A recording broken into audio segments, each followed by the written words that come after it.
Basango bino bayebanso bosangani awa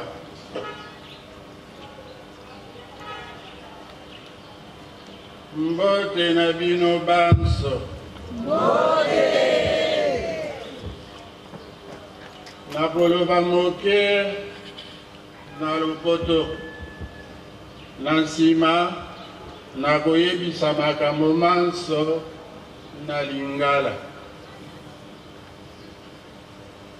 Le prophète Osée nous apprend que Dieu est un Père aimant qui a aimé Israël dès son enfance et qui l'a appelé d'Égypte et qui lui a appris à marcher comme une mère l'apprend à son fils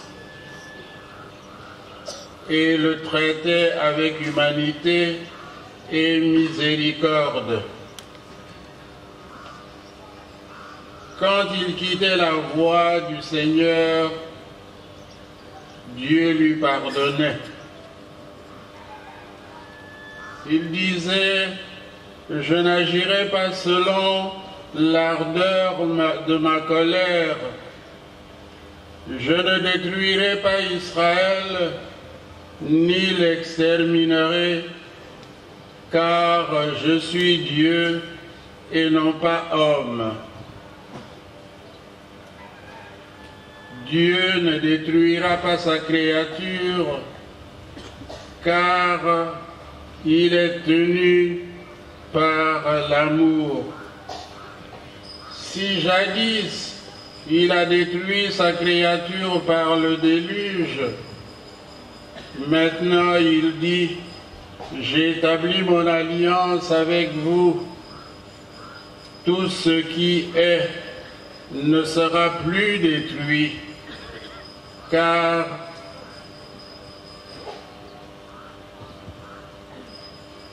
j'ai fait une alliance avec Israël, avec l'humanité entière. Il n'y aura plus de déluge pour ravager la terre. Genèse 9, 14. Dans l'épître aux Éphésiens, Paul nous montre comment le Christ est notre paix. Lui qui des Juifs et des païens a fait un seul nouveau peuple, donnant aux uns et aux autres par l'Esprit Saint libre accès au même Père. Éphésiens 2, 14 à 19. De ce mystère jadis caché aux hommes du passé, Dieu l'a révélé dans le présent par les saints apôtres et les prophètes, à savoir que les Juifs et les païens sont admis au même héritage, même membres du même corps, bénéficiaires de la même promesse dans le Christ Jésus par le moyen de l'Évangile. Éphésiens 3, 5 à 6. L'Évangile de ce jour nous présente le Christ dont on ne brisa pas les jambes, mais l'un des soldats de sa lance lui perça le côté, et il en sortit aussitôt du sang et de l'eau. Le sang de l'agneau, le sang du baptême et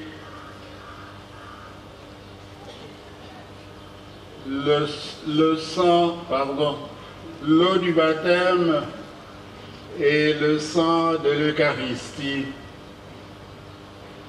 C'est ainsi que est née la sacramentalité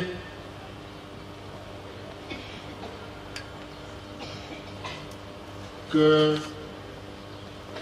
nous vivons encore aujourd'hui. En contemplant le cœur de Jésus, laissons-nous instruire par sa bonté et son amour pour les autres, car il n'y a pas de plus grand amour, dit Jésus, que de donner sa vie pour les autres. Que par Marie, mère de l'Église, le Christ nous obtienne la grâce d'imiter son cœur aimant et compatissant. Bandeko bana banzambe boboto, bondeko, bouti koyoka na lopoto, ndenge nini esika nini bolingo ya Yesu Kristo epikami wana. Epikami wapi? Epikami mokolo. Maria alobaka mosaleli wa Nzambe ngai oyo esalema na nga lokola olobi. Mpe epikami lisusu na ntango mokonzi Yesu akomi moto. Ntango akomi moto ezali lokola bolingo bwa Nzambe bokomi na motema ya moto moko. Bokomi na motema ya moto moko. Ekomi na motema ya moto ndenge nini? Nzambe amonisi bolingo bwa ye ntango Yesu akomi moto. Na ntango wana Yesu akomi akamati nzoto ya moto, ye moto azalaka mwana wa Nzambe, alingisika bato na motema ya moto moko. Bandeko boboto, ntango alingi biso na motema ya moto moko, yango wana alakisi biso bolingo bonene. Alakisi biso bolingo oyo biso tokoki komekola. Alakisi biso bolingo oyo ezali na kati ya motema wa biso. Na tango yango bolingo wana ekomi bolingo ezali na kati ya biso na biso. Tobandi kolingana lokola ye alingaki biso. Yango wana Oze alobi ngai nalingaki Israel lokola bato tata alingaka mwana. Nabimisi ye na Ezipeti, nakomisi ye, nabandi kotambola na ye malembe malembe lokola tata atambolaka na mwana. Soko apengwi moke nakozongisa ye na nzela, nakoyoka kanda te, nakolimbisa ye. Zambi nazali nzambe, nayokaka kanda lokola bato te, nazali nzambe. Na tango wana oyo Yesu adimi biso, akamati biso, biso pe tokomi bana banzambe wana. Alobi nakoboma lisusu bato te. Pona nini? Mpo akataka bondeko ye na bato, ye na Noe na bana ba ye o banso bazalaka na masuwa. Ntango akati bondeko na bango, alobi na mokolo moko te nakoboma lisusu bikelamo bya ngai na nkanda. Akoboma bikelamo te mpo nini? Mpo alobi ye moko, alobi wuta lelo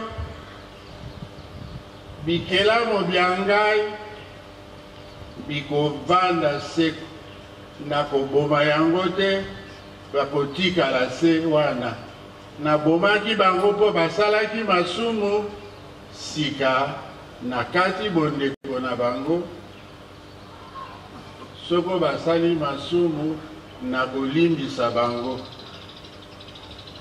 Nati arc-en-ciel ya ngai mpo te soko mbula ebandi koya, arc-en-ciel wana namoni yango, nalobi te, nkanda ya ngai ekoleka. Yango wana na botango tokotambola biso na Nzambe, toyebaka te Nzambe azali ntabolamu. Ezali te ete tosala masumu mpo Nzambe azali ntabolamu te. Po soko kolinga moto okoboya ye lisusu te. Epai moko olingi ye, epai mosusu oboyi ye te. Soko tolingi ye motindo wana, tokolinga ye ya solo, tokopengwa te, tokosala masumu te. Zambi bomoi babiso bokomi na nzela ya bolingo.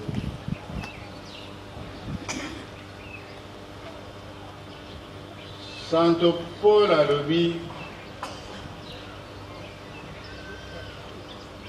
na ba Efesien, Yesu azali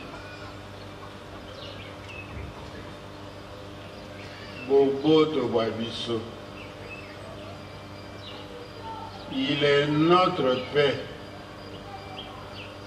Azali boboto bwa biso lolenge nini?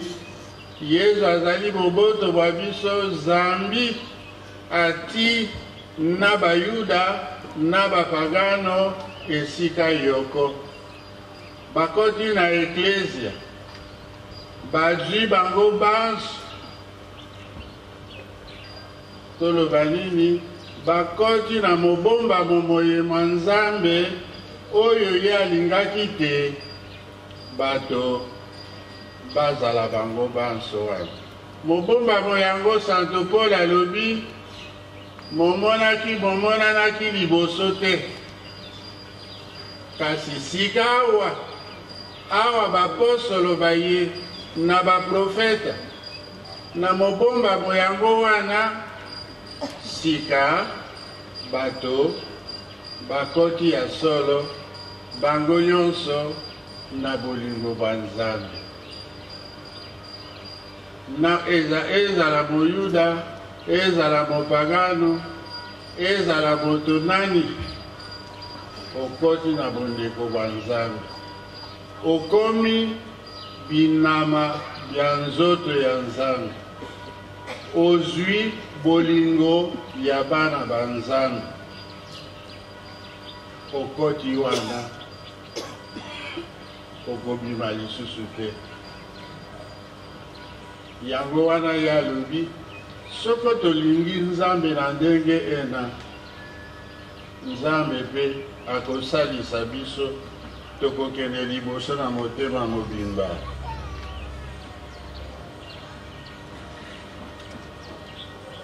Na évangile tozwi motindo Yesu amonisaka biso bolingo. Amonisaka biso bolingo na ndenge nini? Awa amikabi mobimba okurusi. Awa apesi nzoto ya ye ekoti na kurusi. Mpe na nzoto yango bato bakendeki epai ya Pilato baseki nzoto ya Yesu. Balobi te Pilato akamwi te basi bakufaki. Mpe alingisi te bapesa bango nzoto. Bato yango banani Joseph d'Arimati ye na Nicodème. Tomoni na évangile ya Jean ndenge nini na libandela Joseph d'Arimati azalaka komonana mingi te. Ndenge nini na libandela Nicodème azalaka kokende kasi azalaka kobanga, azalaka kokende na butu.